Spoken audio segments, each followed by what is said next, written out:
Hello guys and welcome back to my channel. So this is Ganesh here and in today's video we will be discussing about how can you make up to 1 lakh rupees per month through social media marketing. तो सबसे पहले तो यार social media marketing होता क्या है? So basically social media marketing is promoting your product or promoting your service with the help of social media.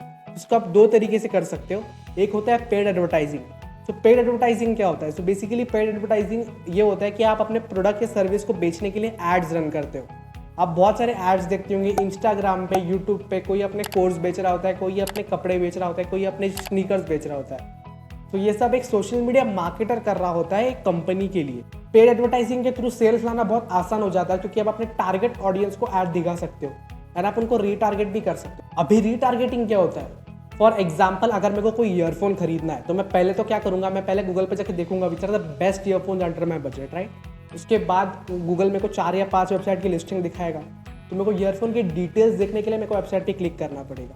अगर मैं किसी वेबसाइट पे क्लिक करता हुआ है मैं प्रोडक्ट नहीं खरीदता तो मेरे को सारे सोशल मीडिया प्लेटफॉर्म पे प्रोडक्ट से रिलेटेड ऐड दिखाए जाते हैं जब तक मैं प्रोडक्ट को नहीं खरीद लेता, ताकि मेरे को बार बार मेरा मन करे प्रोडक्ट लेने का. इसी को रीटारगेटिंग कहा जाता है. ऑर्गेनिक मार्केटिंग भी काफ़ी इंपॉर्टेंट है ब्रांडिंग और क्रेडिबिलिटी बिल्ड करने के लिए. फॉर एग्जाम्पल अगर आपके पास दो ऑप्शन है, आपको बोट का ईयरफोन खरीदना है या आपको कोई रैंडम कंपनी का ईयरफोन खरीदना है, तो फॉर श्योर आप बोट का ईयरफोन खरीदोगे क्योंकि आपको कंपनी पे ट्रस्ट करते हो. तो हम भी बना लेंगे. वो लोग ने अपना परसेप्शन सही से क्रिएट किया हुआ है. परसेप्शन कैसे क्रिएट करते हैं? कंटेंट क्रिएशन के थ्रू या फिर किसी सेलिब्रिटी के साथ लोग ऐड करवाते हैं जिसको आप ट्रस्ट करते हो. बट ऑर्गेनिक मार्केटिंग काफ़ी टाइम टेकिंग प्रोसेस होता है. 1 या 2 महीने आपको कोई रिजल्ट दिखने को नहीं मिलते, फिर 6 या 7 महीने के बाद धीरे धीरे आपको रिजल्ट दिखना चालू होता है. So you have to be patient for that. आपको क्विक रिजल्ट्स नहीं मिलने वाले. सो भाई अभी सोशल मीडिया मार्केटिंग क्या होता है वो तो पता चल गया, बट हम लोग सोशल मीडिया मार्केटिंग सीख कहाँ से सकते हैं? सो इससे रिलेटेड बहुत सारे फ्री कोर्सेज अवेलेबल है मार्केट में. फॉर एग्जांपल गूगल की तरफ से एक कोर्स है, गूगल डिजिटल गराज की तरफ से सोशल मीडिया मार्केटिंग के ऊपर. फिर हबस्पॉट एकेडमी की तरफ से एक कोर्स है सोशल मीडिया के ऊपर. एंड ये 2 कोर्स कंप्लीट करने पे आपको फ्री सर्टिफिकेट भी मिलता है. एंड बाकी तो आप यूट्यूब से भी सीख सकते हो, राइट. यूट्यूब पे इतना सारा फ्री इन्फॉर्मेशन है ही. बट सर्टिफिकेट के लिए कोर्स मत करना गाइस. आज के ज़माने में सर्टिफिकेट कोई मैटर नहीं करता है. आपका स्किल बोलता है. आपका काम कितना अच्छा है उसके ऊपर डिसाइड होता है कि आपको कितना पैसा मिलेगा, आपको कितना अच्छा जॉब मिलेगा, राइट. आपका ग्रोथ कितना होगा. So focus on learning. Certificate पे फोकस मत करो यार.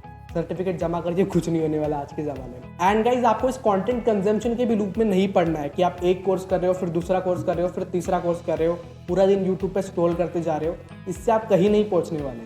आप कुछ करोगे, फिर उसमें गलती करोगे, फिर उसमें सीख के दिन आप आगे बढ़ोगे. तो मैं आपको क्या सजेस्ट करूंगा कि आप बेसिक नॉलेज एक्वायर कर लो कोई स्किल के बारे में, या आपके नीश से रिलेटेड लोगों से आप कनेक्ट कर सकते हो. This is the best way of learning guys. आप सिर्फ कोर्स कंज्यूम करके कुछ नहीं होने वाला. आप जहाँ पे हो वहाँ पे ही रहने वाले. चलो अभी कहाँ से सीखना है वो भी पता चल गया. हम लोगों ने सीख लिया भाई. अभी नीश कैसे चूज़ करें यार? नीश चूज़ करने में बड़ी दिक्कत हो जाती है, बहुत कंफ्यूजन होता है किसके साथ काम करें. तो अगर आप अपनी फ्रीलांसिंग जर्नी की शुरुआत कर रहे हो तो आपको नीश के बारे में टेंशन लेने की कोई ज़रूरत नहीं है. सो स्टार्टिंग के 5 या 7 क्लाइंट के साथ काम करने के बाद आपको अपना नीश डिफाइन करना है, क्योंकि आपको अभी पता ही नहीं आपको किसके साथ काम करने में मज़ा आता है.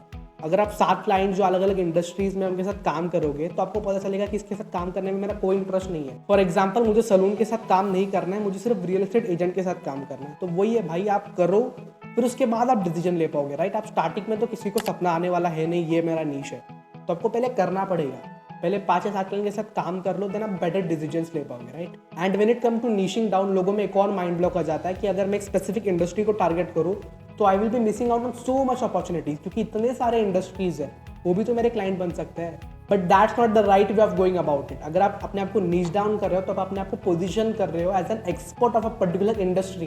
तो एक चीज़ आपने अगर एक क्लाइंट के लिए रिजल्ट लाया तो आप एग्जैक्ट प्रोसेस बाकी के क्लाइंट के लिए भी रेप्लिकेट कर सकते हो. आपके पास बेटर केस स्टडीज होंगे एंड आप 10x चार्ज भी कर सकते हो क्लाइंट्स को, क्योंकि you are getting them the results, right. For example अगर आपको कोई नॉर्मल बीमारी हुई है, फॉर एग्जाम्पल फीवर हुआ है, तो आप एक जनरल डॉक्टर के पास जाते हो, राइट. एंड अगर आपको बहुत ज़्यादा खांसी हो रही है, आपको बहुत ज़्यादा थ्रोट पेन हो रहा है, तो आपको एक ENT के पास जाना पड़ेगा. बट ENT आपको डायरेक्टली नहीं मिलता. ENT को मिलने के लिए आपको पहले अपॉइंटमेंट लेना पड़ता है. एंड जनरल फिजिशियन आपको कम चार्ज करता है, ENT उससे 10x चार्ज करता है, राइट. अगर आप किसी अच्छे ENT के पास जाते हो तो ऐसा नहीं है कि आप सारे क्लाइंट के साथ काम करो. एक स्पेसिफिक इंडस्ट्री पकड़ो, उसमें अच्छी तरीके से घुस जाओ. एंड स्टार्टिंग में आपको कोई आइडिया नहीं लगने वाला कि मेरा नीश क्या है. You have to go through that process. आपको 5 या 7 क्लाइंट जो अलग अलग इंडस्ट्रीज उनके साथ काम करना पड़ेगा. देन आपको धीरे धीरे समझ में आएगा कि मेरा इनके साथ काम करने में इंटरेस्ट है. This industry is for me, this industry is not for me. चलो भाई अभी नीच डाउन कैसे करते हैं वो भी सीख गए, बट क्लाइंट्स ही नहीं मिलते यार. हम लोगों ने बहुत सारे स्किल सीखे हुए हैं. वीडियो एडिटिंग सीखा हुआ है, ग्राफिक डिजाइनिंग सीखा हुआ है, बट हमको क्लाइंट्स ही नहीं मिलते। अरे देवा, ये गड़बड़ है बाबा। अगर आपको क्लाइंट्स नहीं मिल रहा है, उसके ये दो कारण हो सकते हैं। पहला कारण, you are not putting in enough volume and you are not putting hard work. आप सिर्फ 10 लोगों को ईमेल कर रहे हो, 20 लोगों को ईमेल कर रहे हो और आप छोड़ दे रहे हो। It's all volume game. आप जितने लोगों को रीच आउट करते हो उसके ऊपर डिपेंड करेगा कि आपको कितने लोग रिप्लाई करने वाले हैं और उसमें से कितने लोग कन्वर्ट होने वाले हैं। You have to put in the volume. And number 2 is going to be, you are doing it the wrong way. पहली बात तो इसमें कोई राइट वे रॉन्ग वे होता नहीं है, इट्स ऑल अबाउट एक्सपेरिमेंटेशन।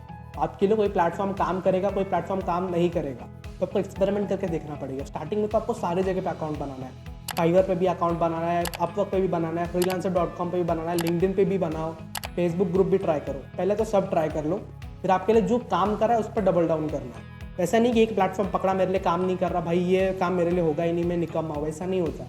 कोई प्लेटफॉर्म किसी के लिए काम करता है, वो सर्विस के ऊपर भी डिपेंड करता है। अगर आप वीडियो एडिटिंग सर्विस प्रोवाइड कर रहे हो तो आप क्लाइंट ढूंढने के लिए इंस्टाग्राम का यूज़ कर सकते हो। अगर आप राइटिंग सर्विस प्रोवाइड करते हो तो आप लिंक्डइन का यूज़ कर सकते हो। तो सर्विस पे डिपेंड करता है कि आपको कौन सा प्लेटफॉर्म से क्लाइंट मिल सकता है। बट इसका सिंपल फंडा क्या है, एक प्लेटफॉर्म पकड़ो, अपनी लिए एक नंबर फिक्स कर लो कि मैं 50 लोगों को डेली रीच आउट करूंगा, मैं 40 लोगों को डेली रीच आउट करूंगी, एंड उस पर स्टिक रहो at least for 30 days. I am sure कि 30 डेज में आपको एटलीस्ट 1 से 2 क्लाइंट्स पक्का मिल जाएंगे। So thanks a lot guys for watching this video till the end. Please subscribe to this channel.